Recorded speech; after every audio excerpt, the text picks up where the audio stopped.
You want to have a short, deep answers, or you want open, detailed answers? I prefer open and detailed because you have a lot of experience, a lot of knowledge. I'm here to learn from you. I'm not here to instruct you. So welcome to the International Unity Club. And why I'm asking is that I was at the Reagan, he had 15 minutes and 15 questions. yeah. And I told him that one thing, that, and I was the only one that gave 15 answers in 15 minutes. He gave me the machine, to the car, and I was got to Richmond on time and invited me for the second time because usually he doesn't do that. Yeah. So what kind of answers do you want to hear? Well, obviously you were a great guest for him because he wouldn't have you back if he didn't like you. So that speaks well for your ability. I have one basic question because, you know, we're about the same age, or you may be a little older, but we come out of the same generation of the Cold War. And when I grew up in the Cold War, I was always taught about the competition between communism and capitalism. But now I look at places like China, which are still described as, quote, communist China, but it sure appears to be that capitalism is in full blast there. So if you explain to the American people, what's the difference between communism and capitalism, or is there any difference, or what are the fundamental things that people need to know?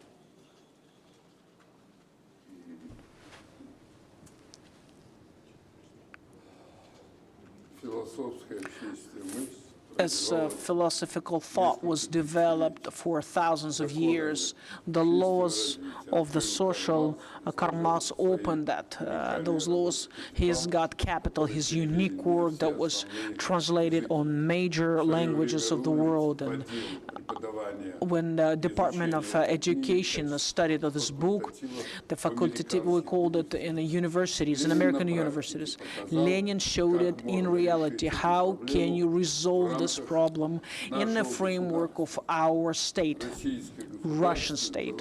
Russian sovereignty was stopped because of the First World War, and Russian Empire died. It fell apart. Together, 4 more empires fell apart: Russian, Austro-Hungarian, Ottoman Empire. So there was a possibility to illustrate if it is possible to put together everything. If capital Russia would be guided by the capital and profit, then Lenin offered social type of having a business where the labor was justified by friendship of nations and working together in the name of the future, towards the future, that allowed peacefully at the special conference put together as a Soviet country that was a first in the world collective social state. Every second person could not read or write. In 20 years, 1941, beginning of the tragic war, we had the most educated country in the world, the best industrial and best machinery that was already at the battlefield, proved that Ural and our machinery is stronger than German tanks, planes, and you name it. Social system, in principle, is very different from capitalistic. Here it works for every person, giving priorities to the ones who labors. Capital is for the capital that number one is a profit. And that relationship, China repeated Russian experience, Soviet experience. I was there 10 times, and I came first when they had they rode bicycles on the strips. Now it's cosmic empire, a space empire. Again, I repeat, they copied Soviet practice. Soviet country in 30 years gave growth of 14% per year. Chinese, they copied Soviet type with their specifics, gave 10% a year. So in 100 years, 2 most effective breakthroughs to the future. Our country has the possibility in 90s to having reforms calmly move forward. We had rhythm over 4%, you know. But Gorbachev and all the rest of the people, they betrayed justice, October beginning, and decided to become the tail of the United States and serve them due to the raw materials and labor resources. In a result, everything went down. Putin came in 2000s. He understood that without national economy, it's impossible to live. You cannot live without the friendship of nations, and the capitalism went, that's a dead end. We've discussed it at Altai conference. I think you were there too, that 3 years ago. That now we have two choices, either to socialize or further capitalism, where just 500 people owns the money of the most that our budget has. In my opinion, socializing is #1 movement of the time. Look what takes place in Europe. Look, just take a look. I lived in Germany for 3 years. The strong part of that can do good vehicles, they're falling apart, as we see, because they were pushed the methods that are not qualified to them. And a social state became a state, a government, a country that goes under the orders from the Washington, D.C., and the economy is falling apart. If it takes next 3-4 hours, they'll lose the best machinery in Europe, the car vehicle machinery, just because they trade with us and we supply to them the cheap gas and energy. And they having cheap gas and cheap parts from China, they were competitors of the market, but now they're not. They're not competitors in the market, and they're falling apart as we see. Look what Macron does in France. Absolutely socialized state we had. I have met with Chirac and Mr. Mitterrand, and we were 10 years in the European Union. Look what happens in England, in the citadel of the capitalism. It's just they have a lot of confusion takes place. You know, now they change the course of the politics. If they won't do it, I think they're gonna have a lot of bad fruits coming. And what surprised me that Europe looks like it was fighting for the human rights, for democracy, but they support fascism, Nazis that take power in Ukraine. That's just, they're just laughing at their own republic. Ukraine is a simple example, perfect example of what can wild capitalism bring us to. In a framework of USSR, my wife is from Ukraine. My father fought for Ukraine. I have 2 brothers in Dnipropetrovsk on a rocket machinery plant. They worked. In a framework of the USSR, it was a sovereign, independent republic. Look how it worked. 50 million people live there. Went into the top 10 most and best countries in the potential of the world. They had it all well. Aviation, cars, trucks, boats, science, excellent harvest, rich harvest. Now they turn to nothing. There is no country. They destroyed the country, killed the country, and now they put guns to it, so they continue to kill themselves. They started from refusing the social system and then forbid to speak the Russian language. 82% of the citizens of Ukraine wrote themselves the mother language is Russian. All over the world they have studied Russian over 1,000 years, where they forbid their own native tongue. They would take the gun, pick up the gun, and they took the last thing that they had in this life. Speak your own native language. That's what you have. Donbass is raising up. Crimea is refusing to listen to Banderas and Nazis. I watch what they've done in Ukraine. I've been there. More evil than they brought to Europe. I don't know who did that. And now this Europe is supporting this people, a group of bandits that are killing their own country. They're killing their youth. They're carrying outside of the streets to put them into war for meat. It's a crime against your own nation. In my opinion, humanity has now 2 choices, either socializing or capitalism. and then go next to the fascist state. Everybody speaks about AI. I've just watched recently the cutscene with Musk.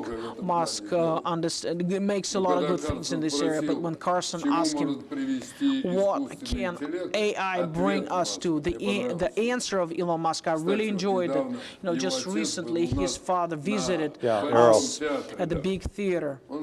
He said if they will invest algorithms into the AI, the people who are clean, who are going after good goals, if they're bad people, the humanity will die. I agree to that. And he illustrated for two quite interesting examples. Your Democrats, they had to have votes at the election of Latinos and Afro-Americans. And when they asked who opened America, they were asked AI. You know what AI answered? They showed the same who, but they were all in the black skin color. All dark. They ask a second question.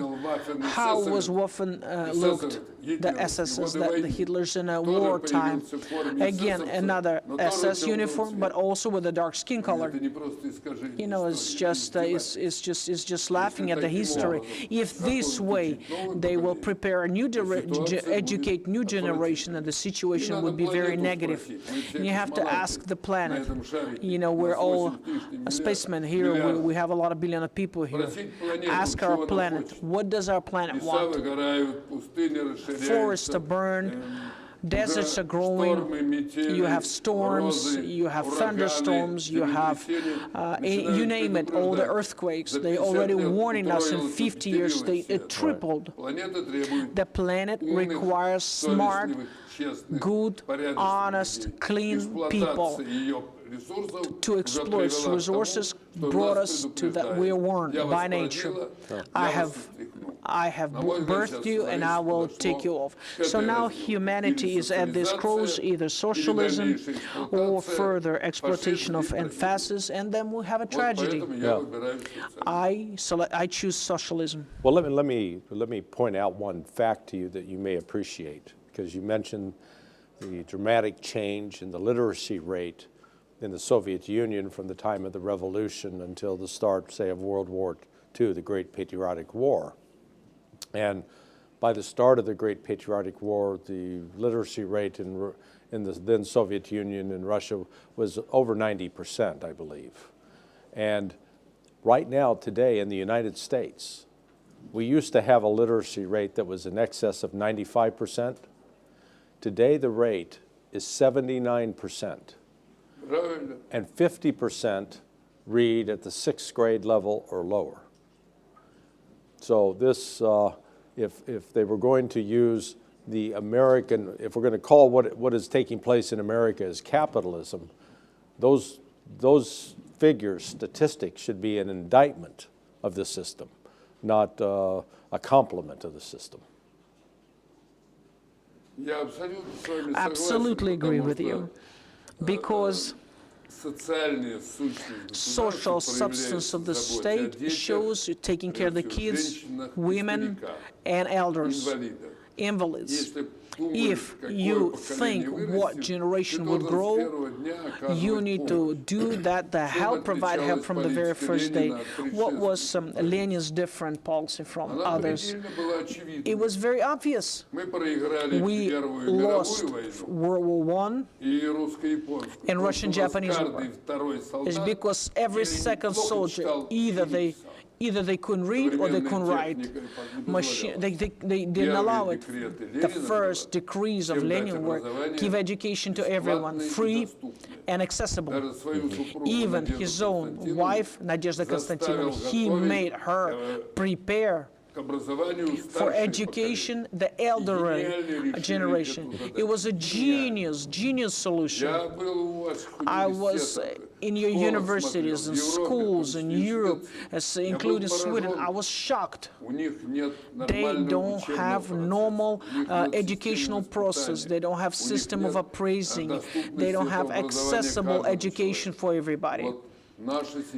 Our system was different from others, that we had great investments in each person. Here's the war goes on. I'm from Orlov region, Orlovsk, Kursk, Biril. We broke Hitler there. It was the major battle.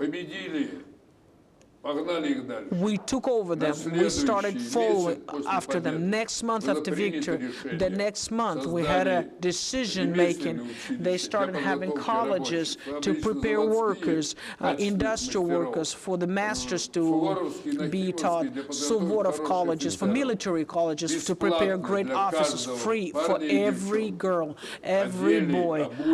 We dressed them. We put shoes on their feet. We gave them books. That's in the journal.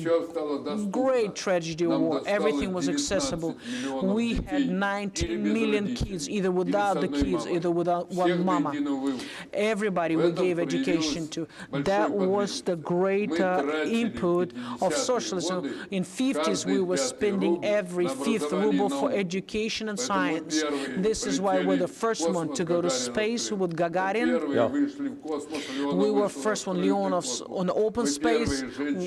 We had the first woman that went, Svetlana Sovetskaya. She's double the hero of Soviet Union to space. We were the first one who were fixing the orbit station, that you can receive new materials there, new medicine, new plants. We opened a genius opportunity for the whole humanity to go into that direction. We have offered then an all-world forum and conference of the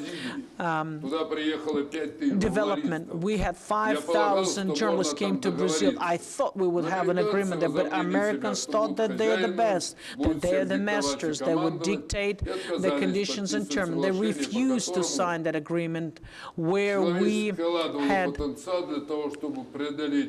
to overcome poverty, sickness, and give. It was a great idea. This conference took place in New York. We had a conference, and Albert Horn came, the vice president of Clinton. He supported that idea, but next generation of American presidents refused from that idea. They just refused. They said no. And in this relationship, I want to tell you straight, it was a bad mistake, huge mistake, an error. Now we're in a war that can kill the humanity. Yep. What, if anything, has Russia learned since the start of the special military operation as of today? We're 4 months from the 4th anniversary. Has Russia learned anything from it, or are we doomed to repeat failures of the past?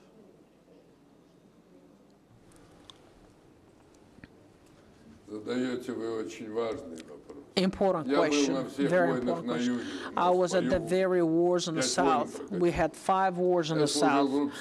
I served in Soviet Germany in the special forces. I've tried nuclear biological chemistry. I was involved in it. I understand what is big war.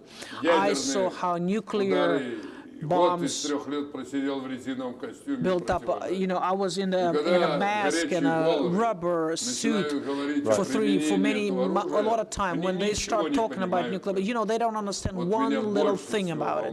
And that's the most that bothers me, that the generation of politicians, the strategies is about this current day news and another election. You have to select strategy for 50, 100 years ahead. What's the big difference? My Chinese friends, they selected the strategy for 100 years, and already by now they solved 800 million, brought out of poverty. That country looks completely different. They went up 10 centimeters. They dress differently. There's different education. Out of this war that we have, I think that Britain started and NATO started this war against us. They gave weapons and guns to this tribe that supports Bandera. I have never thought that Europe would go for this crime against their own people also. I was in Strasbourg, gave a speech, and I said we have great perspectives ahead for future with European Union. If there's a potential, we put all the potentials together. We have great historical experience. We have a vaccination from 2 wars. We have great science, great education. We can be ahead of the whole planet and pull together our potential. What do we have? You have received Europe is falling apart when they just recently they stole some things from Louvre in France, but you know, it's just, I love France. I've been there many times. I have a book published, educational book, to bring the country to such state. You gotta really be smart. Question mark. And nobody wants to go there and look at these crimes that take place. From this war, fruit number one, the conclusion number one. NATO is an aggressive organization. It has no means to partner to have an agreement. They promised not to get out from the borders. I was giving a speech at the military base in the United States where the general was the commander. He said, I am against NATO spreading out. We don't have to go against Russia and call Russia at the open fight. Russia at the open fight. Nobody yet won Russia, and nobody will. And when these crazy people say that they will take over Russia, you know, it's full nonsense. One rocket crisis is enough, that nothing would left after England. You just have to understand what you're doing, what you're saying. Conclusion number two, the level of politicians that grew up at the wave of total globalism in Europe, it shocks me. It's not educated, poor educated people that have not tried war. They don't understand what's tragedy, what's pain, what's life, and they push their nations from slaughter meat in a nuclear weapon conflict. And I hope that the policy that Mr. Putin has in dialogues with Mr. Trump would allow us to find a solution. I absolutely assure that no war, this war is not needed for neither Trump nor Putin. This meeting in Budapest, I do hope, would get another step to a breakthrough, to a peaceful breakthrough, that they had agreement in Alaska. But Macron and Steinmeier and all those people, von der Leyen's, they are not capable of normal thinking and making well-balanced decisions. That scares me. And that conflict brought to. And one more thing that I watched. Ukraine was a flourishing country. Flourishing country. I've walked through it, I drove through it. As soon as you come out and take a wrong path and you refuse your history, say no to your history and culture, you get into the deep defeat. You have to be in peace with your neighbors. You don't choose your neighbors. You have to be at peace with them. If it would be putting a potential together with us using the capabilities of European market, they would continue to be flourishing. Even now, I look at Finland. I went to the Jubilee in Finland. They divided into the decrees of Lenin. And Finland found their own historical path. When Monogame was there, and he got into the war against Soviet Union. Stalin warned him personally that if you continue, keep going, then they are not guaranteed safety or personal life. And he didn't move. He didn't move further. After Mannerheim, we had Paasikivi and Kekkonen. They built pure relationship with our country. Kekkonen was the friend of our Prime Minister Kosygin. Together they traveled on North Caucasus and on the Black Sea coast. And Finland used our market, our possibilities. Europeans, it was a flourishing country. Now, I'm sorry, they have idiots in power. They refused. They went into NATO. I don't know what they need to do now. But tomorrow we'll establish our borderline. There's nobody to fight there. But from the point of view of the nation, people, citizens, it's totally foolish politics. And that taught us, if you want to win, have a budget of victory, have best technologies, newest technology, respect your history and culture, learn from greatest generals like Zhukov, Vasilevsky, Rokossovsky, Konev, treasure your 1,000-year history, and look in the future.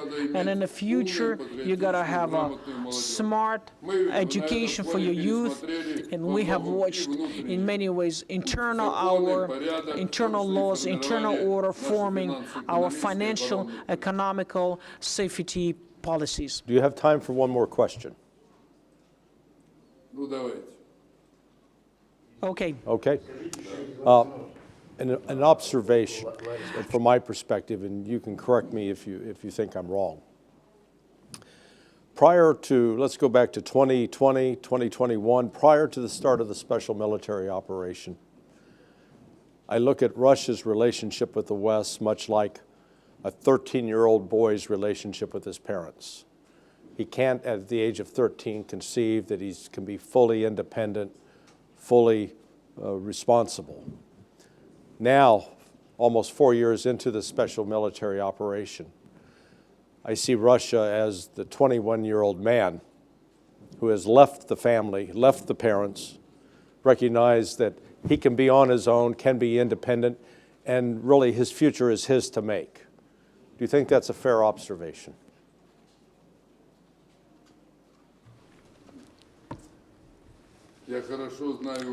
I know war very well. My father was fighting from the very first day. He lost his leg in Sevastopol. His next brother went to Berlin. He buried in Ukraine. Another brother, he was freeing up Belarus. He is buried there. Another brother blew up in his own tractor in a German mine. He's buried at Orlov region. I have seen that. I participated in all lost conflicts. The commander of the division, he was 20 years old. The commander of another department, 20, 23, they were all young. The war was won by young people. When they came back and they signed the flag in Germany, they never said one cuss word. They were shocked in Germany by the level of education, how the soldiers behaved. They brought their, not just victory, they brought the view into the future. And I was at the German National Republic, and I saw that new attitude from the new generation. The new generation now that is raised on the betrayal ideas of Yeltsin and Gorbachev and Shevardnadze and etc. That's full of Russophobia and banditism. Not yet everybody healed from that, but the new generation, starting from 20, 25 years old, they don't have anti-Semitism. They want to live in a country of victorious countries, not thieves and those that betray. They want to live in a country that is respected. They want to fight for and stand for. I have a lot of my friends that are fighting. I help them. But the children that live there, I come and invite in our country to the special camps. We teach them, we educate them, we show them from Kremlin, from exhibitions to other places, to the artist schools. They have to soak in the best that we had in our history. And then we have a citizen, a responsible one, a patriot that is educated, able to respect other cultures and nations. I think one of the most genius inventions, and Mr. Putin and Xi Jinping is creating the BRICS and SHOS, where 5 civilizations, Russian, Chinese, India, Persian, Arabian, they're putting together their skills, abilities, education, information and knowledge, showing an example that at one table, round table, you can have a partnership not to push your own agenda, but respect your history, language, and culture. In my opinion, on this path, there is an exit to this dead-end street, so-called. That's where globalists is trying to push us. Let's work together over this idea. I have written a book, Globalization and the Destiny of the Humanity. It's published 20 years ago. It's translated into all languages, and I have stated 3 scenarios of world politics. Number 1, balance of interests. Balance of interests you can regulate if Europe would not get into the confrontation and would put together an agreement with us. It would be a very effective industry, being able to grow in harmony in a new generation. With the Americans, we have a lot in common.